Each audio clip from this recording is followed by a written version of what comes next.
this video is kind of about the flip side of my dream projects.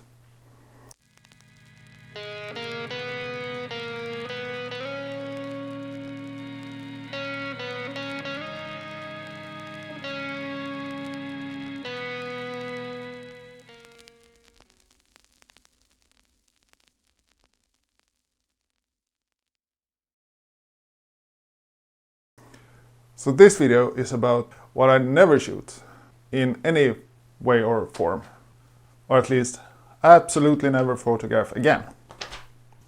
And of course, like always, by the end of this video, I would be curious to know what you will never photograph again, or what you will absolutely never photograph that goes against your morals and standards as a photographer, or your principles as a photographer.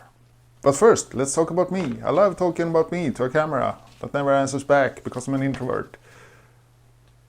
And I'm a sad, bored man from northern Sweden who doesn't have any other person to talk to. In past videos, I talked about something I did photograph and that I'm never going to photograph again, and that is weddings.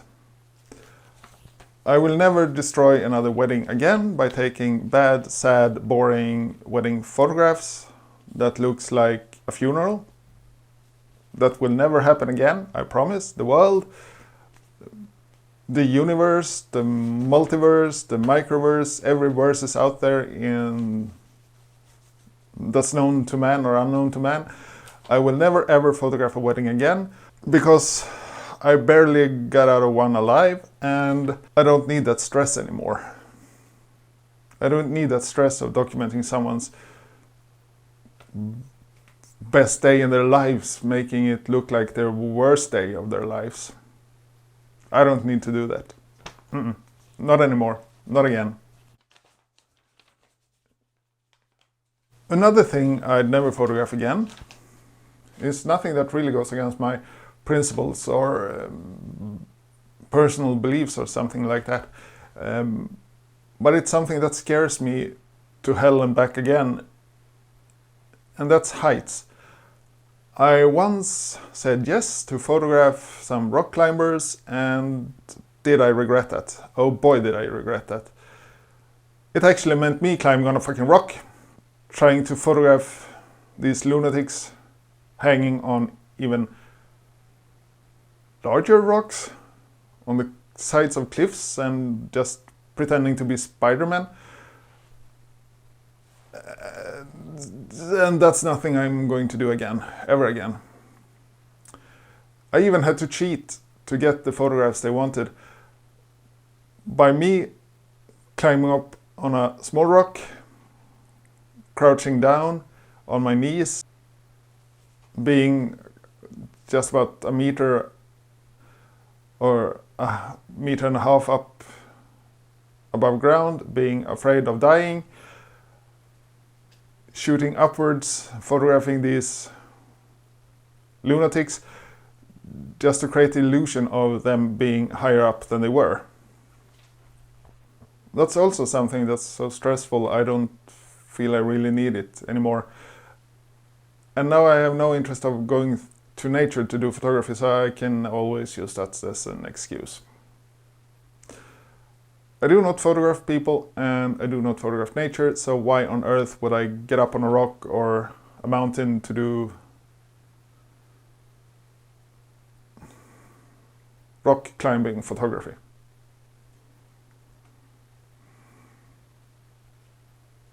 I have no answer to that. Okay, so talking about photographing people. The next thing, can you call it that, I never photograph would be people. I'm not talking about people in the streets, as I'm leaning towards being a street photographer, even though I prefer to shoot streets that are empty and mellow and abandoned. But shooting people in a studio, doing portraits, is nothing I'm interested in at all. I don't feel the need to direct people, telling them what to do, telling them how to behave. And I don't feel like I need to crawl into a studio to do my photography. I want to be out there, seeing the world and not the four walls of a studio. That being said, I truly, truly, truly admire people who do portrait photography. People who can bring out, or photographers I should say, photographers who can bring out the soul of a person in a photograph. Just capturing the essence of the person in front of the camera. It's almost, again, magical to me. Me and my wife were to an exhibition on Fotografiska in Stockholm. And saw this amazing portrait photographer that had taken pictures of a lot of famous people, rock stars, movie actors, models, whatever. And they were among the best portraits I've seen. They really brought forward the essence of those people he photographed. And those are good portraits. I've cheated and tried to do some portrait photography once or twice, using my parents as subjects, and I mean those two people are two people I should know inside out.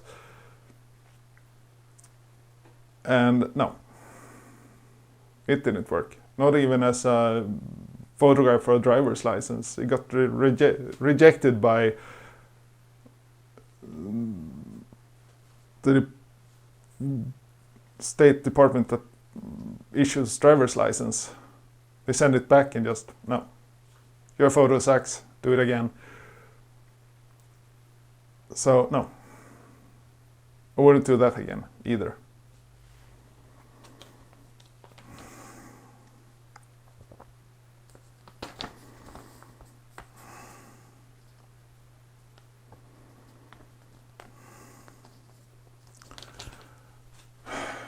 And those are things that I've tried to photograph and never do again. There are, of course, things that goes against my personal values, beliefs, and principles as a human being and as a photographer. And I would never, ever, in my wildest dreams, photograph political rallies. Even though I'm leaning towards the left, I'm a democratic socialist, I would never photograph a political rally left nor right, unless something really stupid and crazy happened. Bing, bing, bong, bong, bing, bing, bing.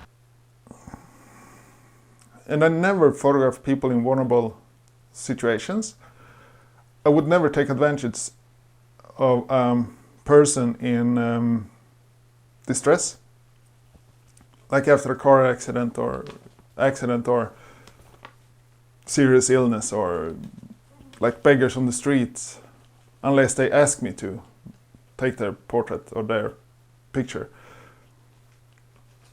Then I would consider it. But I'd never ever photograph a person in distress. That is something that goes against my core values so hard. That is unthinkable to me to photograph something like that. Even though, like I said earlier, I'm more of a street photographer than anything else. So, while I go to work on my next video, I'd love to know, good folks of the internet, what you would never photograph. What goes against your core values, your principles and beliefs as a human being?